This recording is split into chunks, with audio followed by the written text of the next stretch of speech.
James, Stacy, today is the first day this new law is in play, and it requires anyone in an Iowa school, students, staff, parents, and visitors, to only use restrooms and other changing areas that match the biological sex that's listed on their official birth certificate. Schools and students are now grappling with what that means.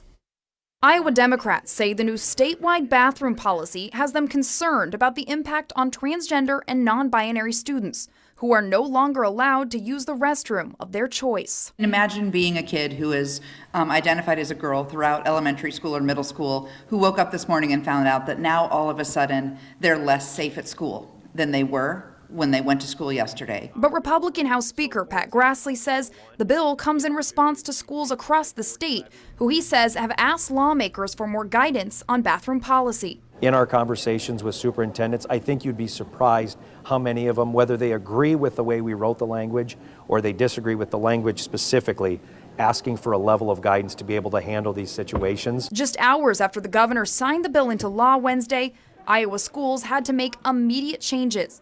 Des Moines Public Schools told KCCI they will comply with the law. They also sent parents a letter Thursday assuring transgender and non-binary students the district supports them, and that, quote, the law does allow schools to provide accommodations to use alternative private changing rooms and single-stall restrooms available within buildings with written consent from parents. Grassley says the bill does allow districts to come up with their own plans and accommodate students that want more privacy. Obviously about using males using male bathrooms, females using female bathrooms, but I think we also say in the bill, and I think this is the part that I don't think should be missed, that school districts do need to make an effort to provide accommodations. But House Minority Leader and Democrat Jennifer Comfer says some schools do not have the money to make those needed changes. Have we been funding our schools in a way that allows them to build new restrooms? Have we been funding our schools in a way that allows them to in any way, shape, or form take care of this situation in their schools? No. Now they're saying to the schools one more time, it's your problem, go solve it.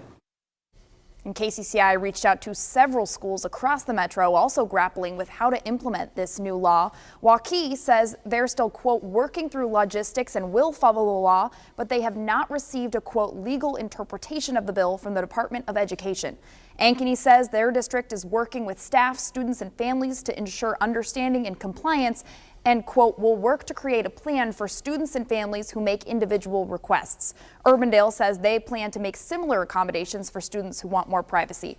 And Dallas Center Grimes also says they're working through logistics, which includes updating signs in a small number of restrooms. We also reached out to Ames and West Des Moines school districts, but did not hear back. James.